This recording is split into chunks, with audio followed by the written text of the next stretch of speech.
नमस्कार साथियों, आप सबका पुनः स्वागत है श्रद्धा एस्ट्रो ज्योतिष में।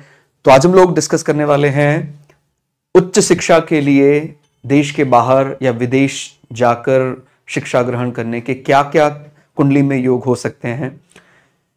ये आप जानते हैं, जब भी हम शिक्षा संबंध देखते हैं तो हम शुरुआत से माने प्राइमरी एजुकेशन से लेके हमारा एजुकेशनल एबिलिटी, हमारा डिग्री सर्टिफिकेशन भाव, हमारा उच्च शिक्षा नवम भाव, इन सारे भावों को टटोलते हैं लग्न से, चंद्र से। और अगर कोई कुछ उनके वो बड़ा जानकारी है उनका, माने आरूढ़ जो लग्न होता है, आरूढ़ लग्न विशेष रूप से एक जब हमारा दायरा हमें जानने वालों का दायरा बढ़ता है तो आरूढ़ लग्न पर भी विचार किया जाता है। अब मान लीजिए मेरा जीवन ऐसा है कि मैं अपने आप को खुद ही संकुचित बनाकर रखता हूं, तो फिर वो चीजें कई दफा आरूढ़ लग्न से लोगों के सामने जाएंगी नहीं।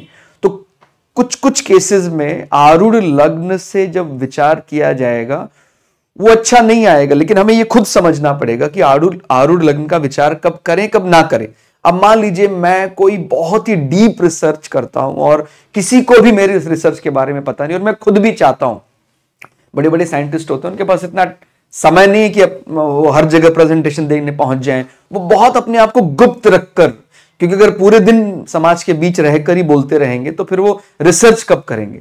तो कई व्यक्तित्व ऐसे होते हैं बहुत ज्यादा अपने रिसर्च में लगे रहना, और उनका जो माने वो फैन फॉलोइंग भी यदि होता है तो फैन फॉलोइंग में आरूढ़ लग्न से कई भाव कमजोर दिखाई दे सकते हैं। हो सकता है आरूढ़ लग्न बली आ जाए।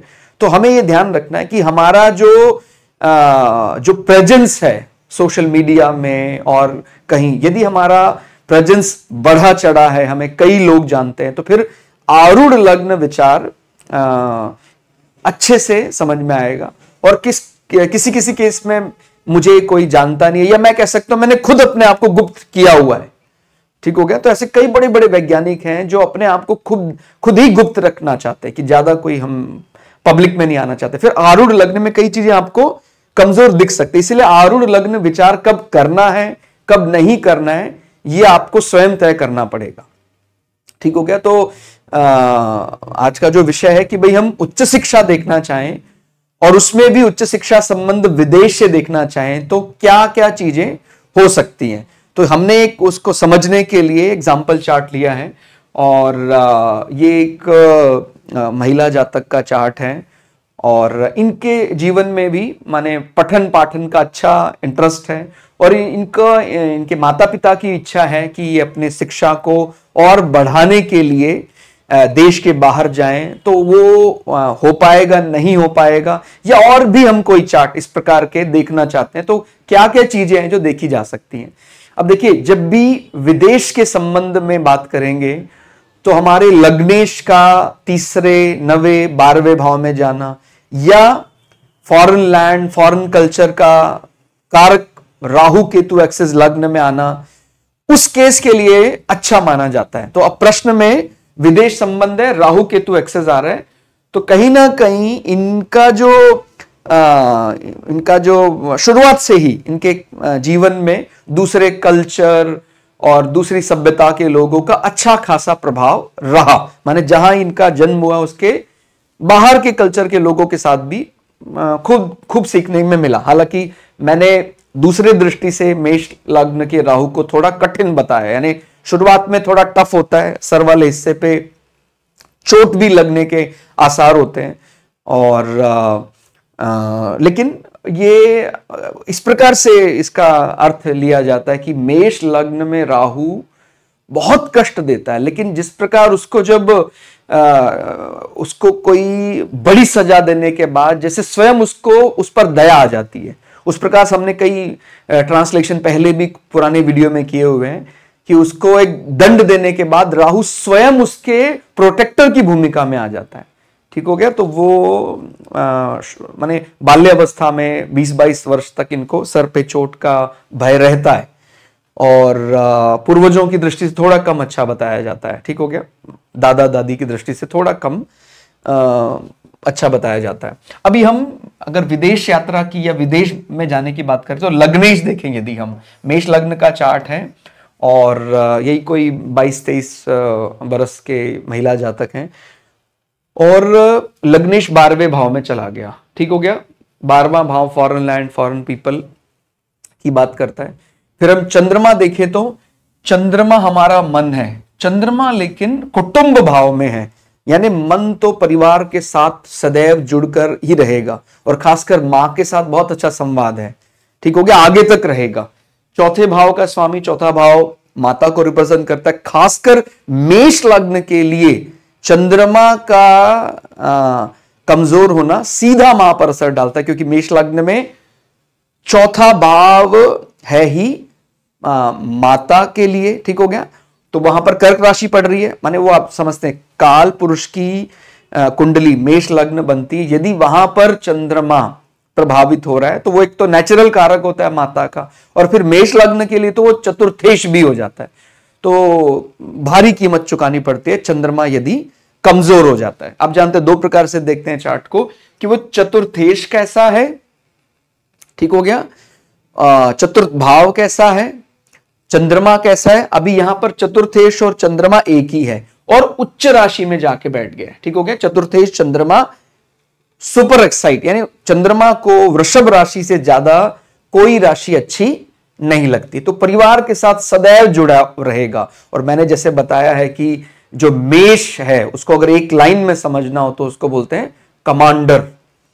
तो इनका जो पर्सनालिटी है वैसे ये बहुत ज्यादा अनुशासित, समाज इनको क्या मानेगा कि बिल्कुल अनुशासित, और अगर बिल्कुल गलती बर्दाश्त नहीं करने वाले लोग, ठीक हो गया। इनको माने हालांकि ये मुख्य पेशा अगर मेष का समझें तो इनको अगर कुछ ऐसा आप बॉर्डर सिक्योर करने के लिए भेज दें, कोई ऐसा पुलिस विभाग में भेज दें तो बहुत बढ़िया रहता है।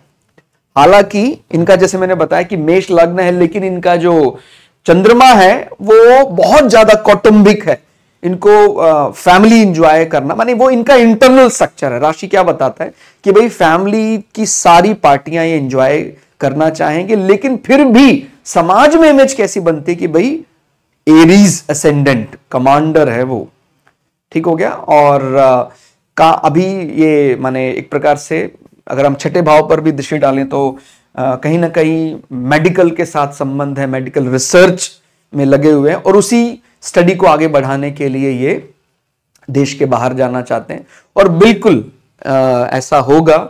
इसी प्रकार के कोई चार्ट यदि आप देखते हैं कि जहां पर हमारे माने अपनी स्टडी को बढ़ाने के लिए विदेश भाव या विदेश यात्रा करना चाह रहे हैं, तो हमारा नवम का संबंध, हायर एजुकेशन के लिए हम नवम भाव को देखते हैं।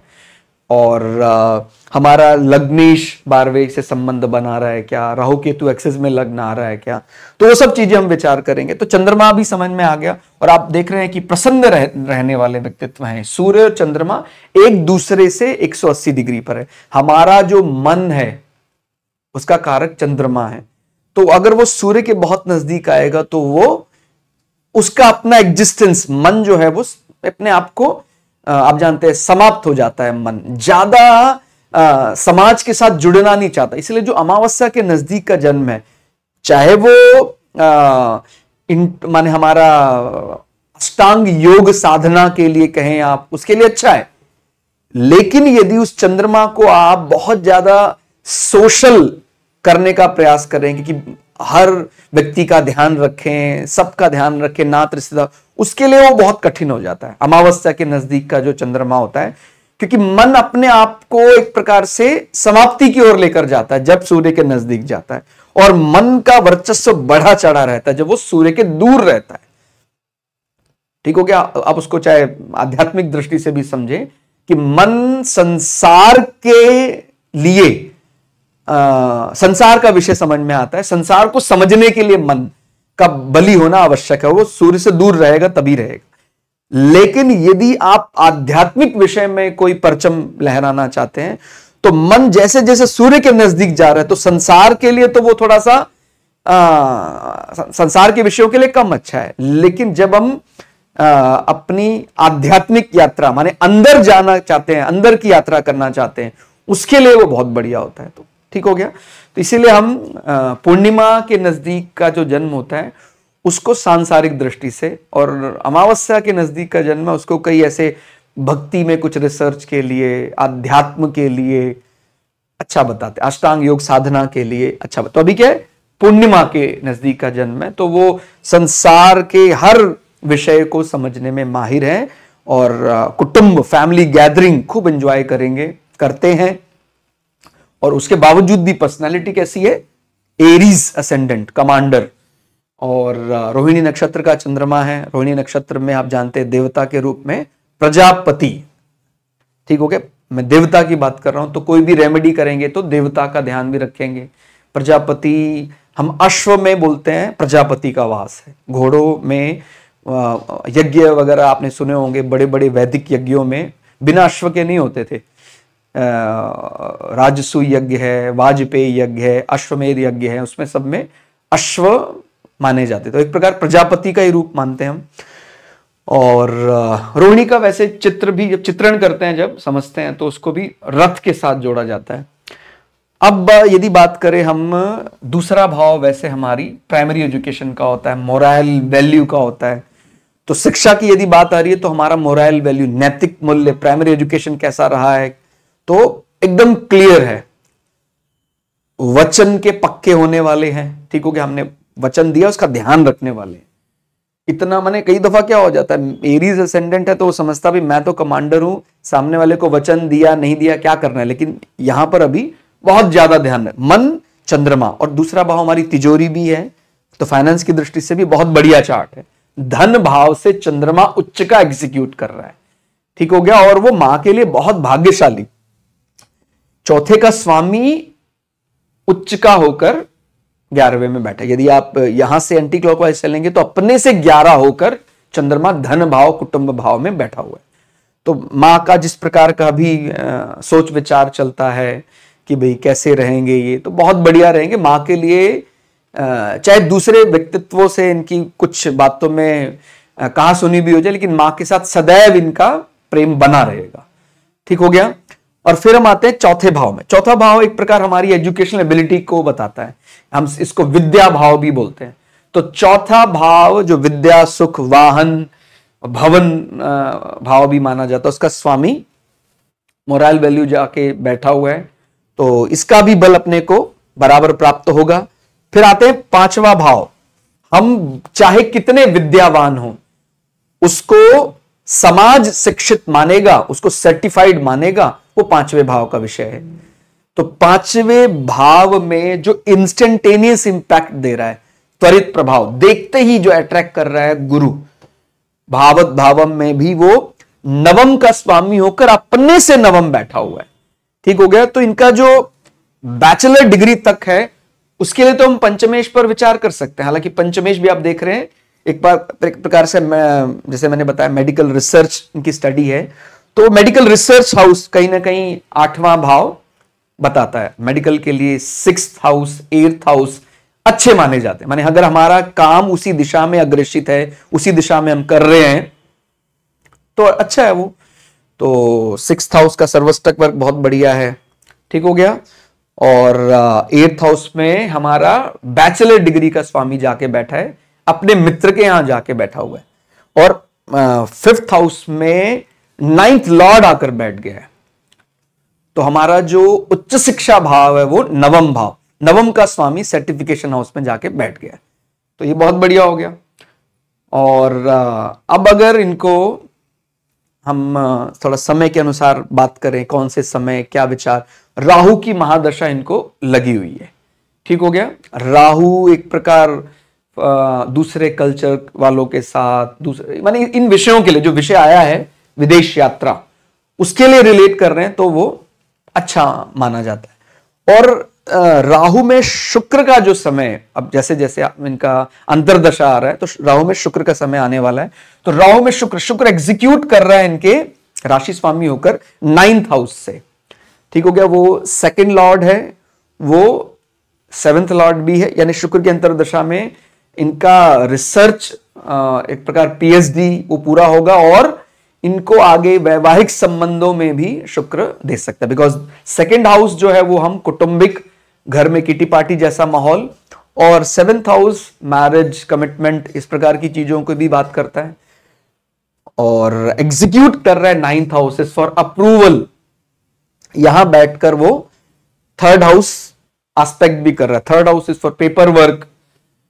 और शनि महाराज ऑफिस और आय भाव को संभाल रहे हैं, माने उनका कर्म भाव और आय भाव का स्वामी होकर वो 3रे भाव से एग्जीक्यूट कर रहे हैं। तो कुछ इस प्रकार की चीजों में ही आगे इनका काम करने का बनता है कि कुछ मेडिकल रिसर्च पब्लिश करने जैसा, कुछ रिपोर्ट पब्लिश करने जैसा काम वो ये कर सकते हैं, बिकॉज वो ऑफिस का स्वामी भी है शनि और आय का स्वामी भी। कहां बैठा? 3रा भाव। 3रा भाव कम्युनिकेशन और पब्लिकेशन, पब्लिश करना। ठीक ठीक हो गया। फिर उसके बाद हम चंद्र कुंडली से भी कुछ विचार कर सकते हैं, आरूढ़ से भी विचार कर सकते हैं। जैसे मैंने बताया कि वो आपको खुद तय करना पड़ेगा, आरूढ़ कब देखा है, कब ना देखें। अब अपने आप को किसी ने पहले ही हाइड किया हुआ है बहुत ज्यादा, उसका आरूढ़ देखेंगे तो वैसा आएगा नहीं जैसा आप एक्सपेक्ट कर रहे थे, क्योंकि वो अपने आप को छुपा कर रखता है, वो खुद ही चाहता है। कई व्यक्तियों की बहुत इच्छा होती है कि नहीं मुझे लोग जाने, माने बहुत ज्ञानी होने के बाद भी अपने आप को गुप्त रखना चाहते। उसका आरूढ़ देखेंगे तो कई विषय नहीं समझ में आएंगे, बहुत कमजोर दिखाई देंगे। और कई व्यक्तियों को उस प्रकार का चाह है, या कह सकते हैं उनको जानने वालों की संख्या ज्यादा है, तो फिर आरूढ़ से कई चीजें बलवान प्राप्त होंगी। तो चंद्र कुंडली से यदि विचार करें तो 1, 2 ठीक हो गया। दूसरा भाव जैसे प्राइमरी एजुकेशन का होता है, तो यहां पर शनि महाराज बैठे। शनि को बुध के भाव से कोई आपत्ति नहीं है। और यदि हम चंद्र कुंडली को आधार बनाएंगे तो शनि इस लग्न के लिए योग कारक हो जाता है, और वो नवमेश भी है। ठीक हो गया। माने चंद्र कुंडली से अब देखें तो 7, 8, 9 नवमेश, सॉरी 7, 8, 9, 10, 9 और 10 दोनों का स्वामी होकर वो कहां बैठा है? हमारी खुद की ऑब्जर्वेशन जो होती है उसको चंद्र कुंडली से देखा जाता है। तो शनि दूसरे भाव में जाके बैठ गया। फिर आगे बढ़े तो 3, 4 हमारी एजुकेशनल एबिलिटी, कोई माने ये ना माने, मैं अपने काम में मुझे दिया जाता है, मुझे बहुत अच्छा लगता है समय पर अपना जो मेरा विद्या संबंधी काम है, विद्या ग्रहण करना। तो 1, 2, 3, 4 चतुर्थ भाव में इनकी खुद की ऑब्जर्वेशन भी कहती है कि हाँ मुझे पढ़ना अच्छा लगता है, जुपिटर बैठे। फिर उसके बाद 5वां भाव हमारा सर्टिफिकेशन का है। तो सर्टिफिकेशन हाउस का लॉर्ड कौन है? बुध। ठीक हो गया। और वो साथ में बैठा है किसके? शुक्र के। तो अगर हमने चंद्र कुंडली को आधार बना लिया तो शुक्र और बुध वृषभ से यदि कुंडली बनाएंगे तो दोनों का मिलन राजयोग माना जाएगा। तो चंद्र कुंडली से भी हमें एजुकेशन की दृष्टि से फॉरेन लैंड जाना बहुत बढ़िया प्रतीत हो रहा है। और इसी प्रकार से आप आरूढ़ विचार कर सकते हैं। लग्न से लग्नेश कहां बैठा है? 12वें बैठा है। तो आप जानते हैं आरूढ़ लग्न कैसे निकालते हैं। लग्नेश अपने से 12वें बैठा है, फॉरेन लैंड, फॉरेन पीपल के लिए अच्छा है। अभी यहां से फिर 12 देखेंगे तो ये हो गया इनका आरूढ़ लग्न। ठीक हो गया। लग्नेश कौन हो गया? शनि। ठीक हो गया। तो शनि यहां से यदि गिने तो 1, 2, 3, 4, 5 सर्टिफिकेशन हाउस में जाके बैठा है, डिग्री सर्टिफिकेशन। और इस लग्न के लिए माने आरूढ़ लग्न से के लिए फिर शुक्र योग कारक है। और शुक्र यदि यहां से गिने तो अपने से 11 इच्छा पूर्ति भाव में जाकर बैठा। और शुक्र का और बुध का मिलन इस लग्न के लिए अगेन राजयोग बना रहा है। ठीक हो गया। तो हम जब भी विदेश यात्रा देखें, उसमें उच्च शिक्षा शामिल करें, तो व्यक्ति किस प्रकार बाहर जा सकता है, तो उसमें हम ये देखते हैं लग्नेश का संबंध 3, 9, 12 में आ रहा है। फिर हमारा उच्च शिक्षा भाव, नवम भाव कैसी स्थिति में है, उसकी आने वाली दशाएं हैं। जैसे अगर विंशोत्तरी दशा को भी समझे, विंशोत्तरी अभी तो राहु की महादशा चल रही है, राहु की महादशा समाप्त होगी तो आप जानते फिर बृहस्पति की महादशा शुरू होगी।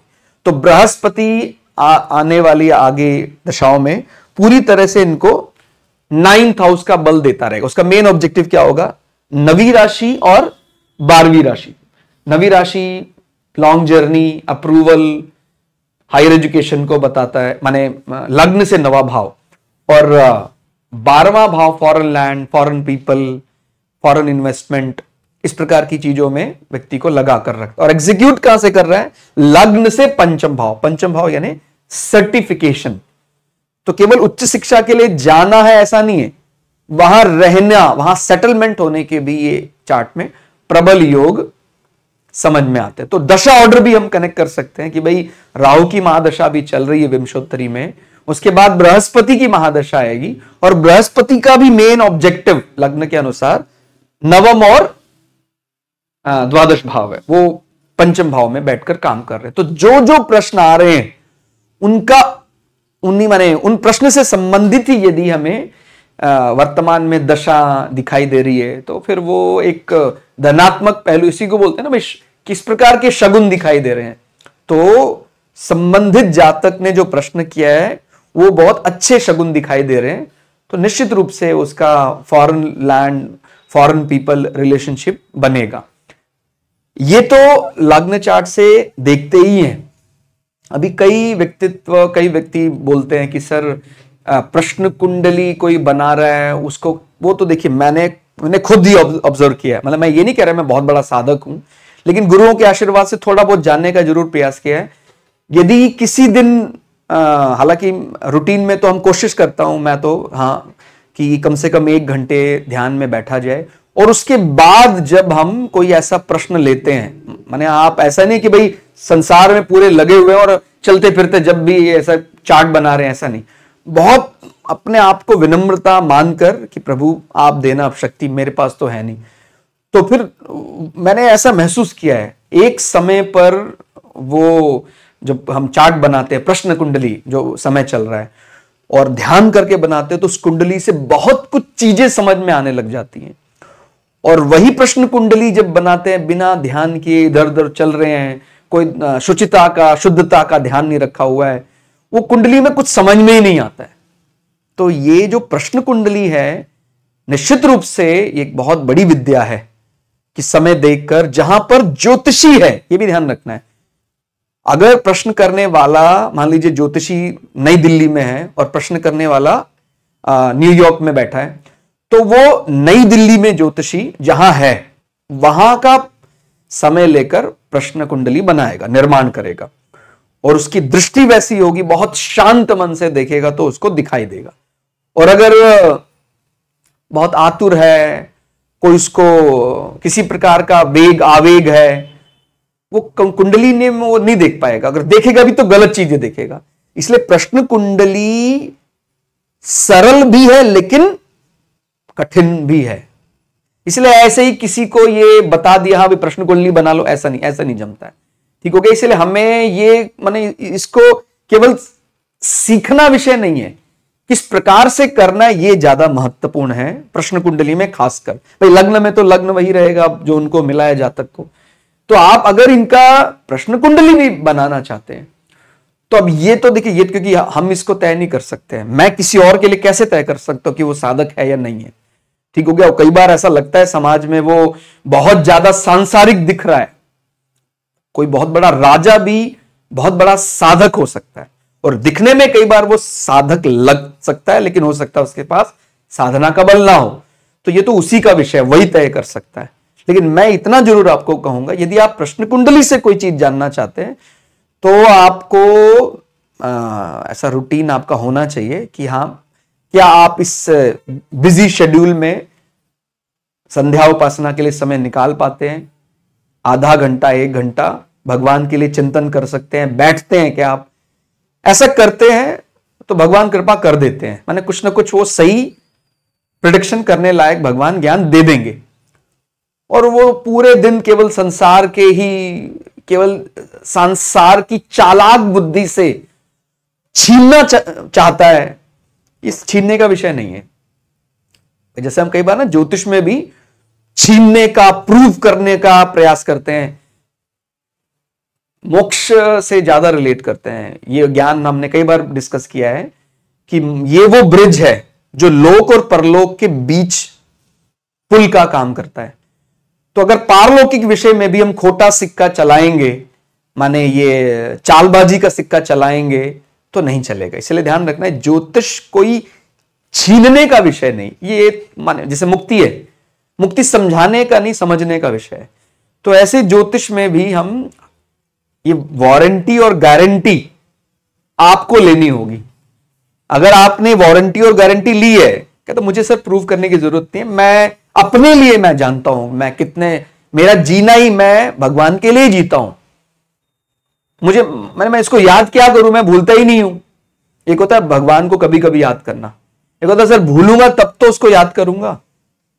सुबह उठते ही पहला संकल्प ले लेता हूं कि सर मेरी जितनी सांसें हैं, एक दिन में जो 22,000 सांसें मैं ले रहा हूं, एक दिन में मेरी दिल की धड़कनें 1 लाख बार जो दिल धड़कता है, उठते ही सबसे पहला संकल्प लेता हूं कि ये आपके लिए है।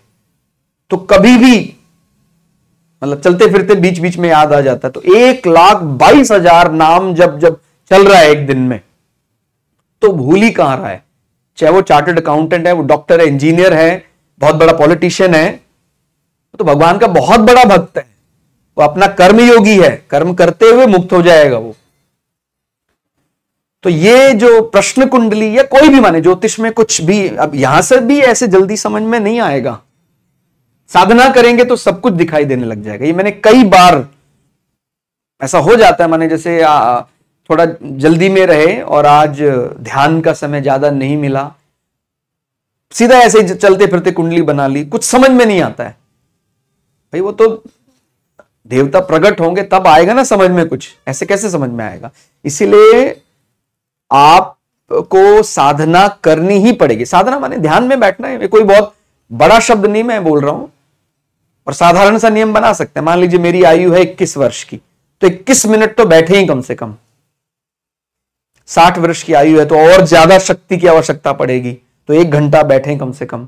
ये कम से कम का है, और ज्यादा बढ़ाना चाहिए। ठीक हो गया। तो हम सबके लिए समय निकाल रहे हैं, लेकिन हम अपने आप को समझने के लिए हम किसको ढूंढने में लगे हुए हैं? हम अपने आप को ही ढूंढने में लगे हुए हैं। तो जब हम अपने लिए समय नहीं निकालेंगे तो कैसे समझ में आएगा ये शास्त्र? ठीक है। तो जो हमें वास्तव में सदमार्ग दिखा सकता है, सही चीजें, वास्तविकता का ज्ञान करा सकता है, बोलते हैं ना ये वेद का नेत्र कहा जाता है। तो इसको माने इससे हम देख सकते हैं ज्योतिष से। तो अगर आपको भी देखना है, केवल वो कहीं किसी ने पढ़ा दिया है, प्रश्न कुंडली बना लो हो जाएगा, ऐसा नहीं है। पढ़ने के बाद भी मैं कितना ध्यान में समय लगाता हूं, मेरी अपनी साधना कैसी है। वो पुस्तक में तो सब सूत्र लिखे हुए हैं, मेरी अपनी साधना कैसी है, तो सही सूत्र सही समय पर याद आएगा, नहीं तो गलत सूत्र गलत समय पर याद आ जाए, वो गड़बड़ हो जाएगी, समस्या हो जाएगी। ठीक है। तो आज के लिए इतना ही। आप इन सूत्रों को जोड़कर चार्ट में लगाने का प्रयास करें और देखें क्या वो चीजें निकलती हैं कि नहीं निकलती हैं। अभ्यास से तो हम जानते हैं प्रकृति का सबसे कठिन जो कोड है उसको भी क्रैक किया जा सकता है। तो ये तो एस्ट्रोलॉजी है, माने परमात्मा को जानना सहज भी है वैसे, और लेकिन सांसारिक मनुष्य के लिए बहुत कठिन है। वो सबसे कठिन कोड हो सकता है उसको क्रैक करना। बोलते हैं कि नहीं वो है संसार, लेकिन वो नहीं भी है, दोनों ही बातें सही हैं। तो जो पूरी तरह सांसारिक है उसको ये सब बातें अनर्गल लग रही होंगी, बेमतलब लग रही होंगी, लेकिन कोई पुण्य जाग गया हो तो फिर वो तुरंत समझ जाता कि हाँ, संसार से हमें एक दिन मुक्ति को पाना होगा। वो निश्चल बुद्धि हमारे अंदर यदि आ जाए तो फिर वो ज्योतिष को समझने में भी बहुत अच्छा मदद करेगा। और मैं तो हमारा तो यही प्रयोजन है मुख्य रूप से कि इसको पढ़ते पढ़ते लोक और परलोक दोनों सिद्ध हो जाए। आज के लिए इतना ही, मिलते हैं अगली वीडियो में। तब तक के लिए जय श्री भगु पराशरा, जय श्री शुक्राचार्य, नमस्कार।